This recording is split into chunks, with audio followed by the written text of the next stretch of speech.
Artiste raconte punition dimensionnelle entre parents et enfants supérieurs et inférieurs.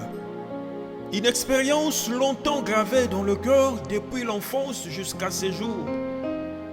Un moment de souffrance, de douleur, riche dans l'utilité.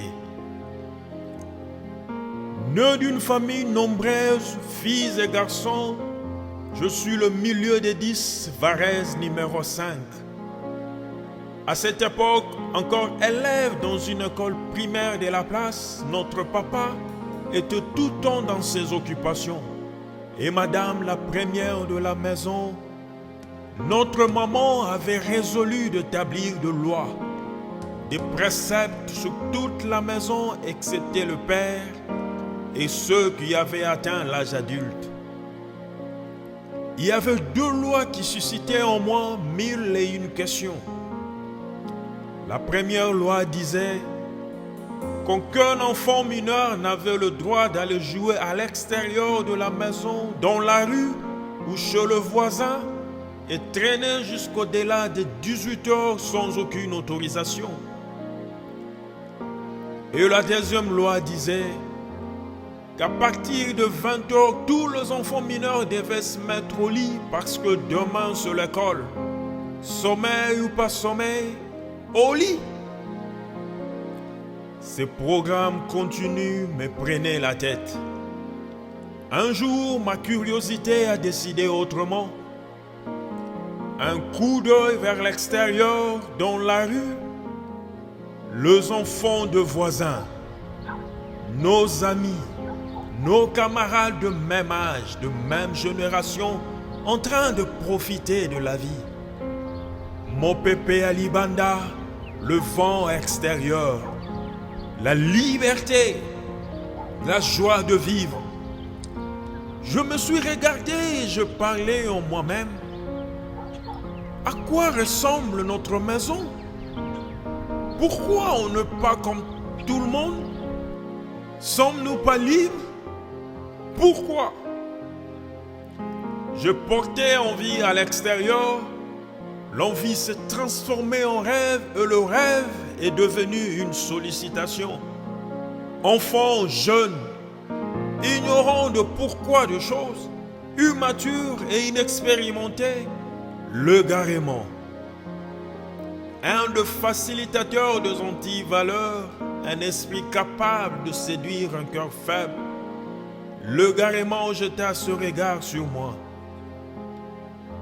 Et Ingangé artiste, pourquoi demeures-tu dans ton intérieur alors que ta génération est en train de s'offrir le bonheur extérieur? Tu es jeune, la vie c'est se faire plaisir.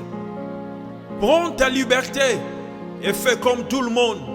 Ne crains pas l'égoïsme de ta mère, car elle aussi a fait plaisir à sa jeunesse. Réveille-toi mon petit, réveille-toi.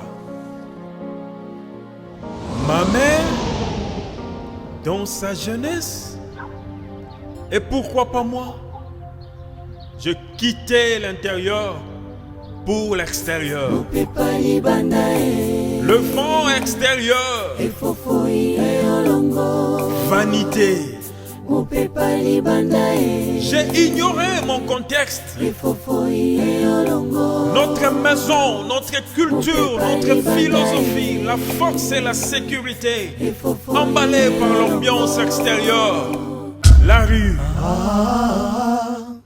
malheur.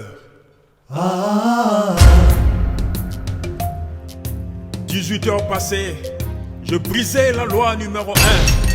La maman, très furieuse, attendait mon retour à l'entrée de la maison. Elle avait avec elle deux fouets. Le premier était une chicotte physique,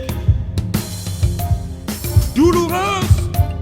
Le niveau de souffrance dépend de l'intensité de coups encaissés.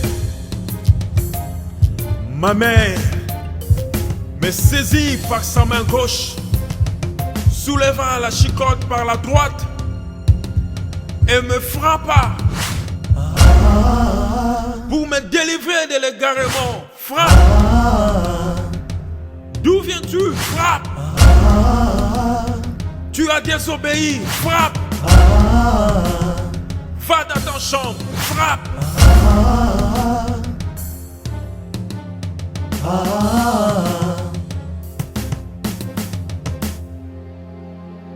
La famine, fouet numéro 2.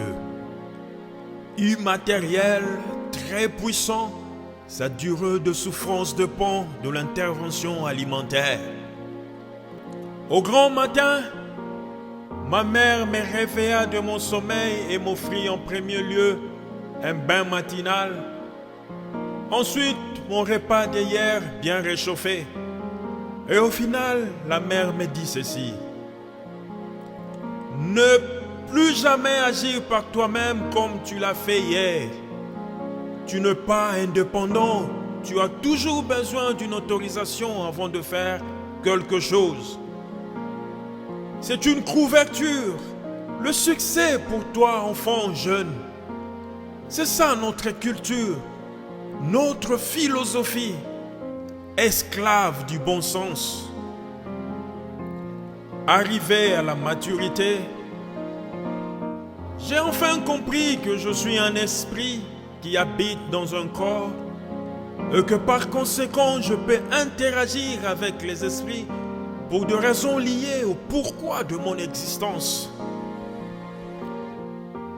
En conclusion, j'aime la punition de ma mère.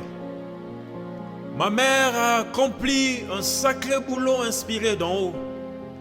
Ma mère a su fermer l'oreille aux grimaces de l'émotion et son cœur est resté inébranlable pour donner lieu à l'amour principe qui transforme l'intérieur et bâtit la culture d'en haut dans l'individu. Aujourd'hui, je prends plaisir de cette punition dimensionnelle.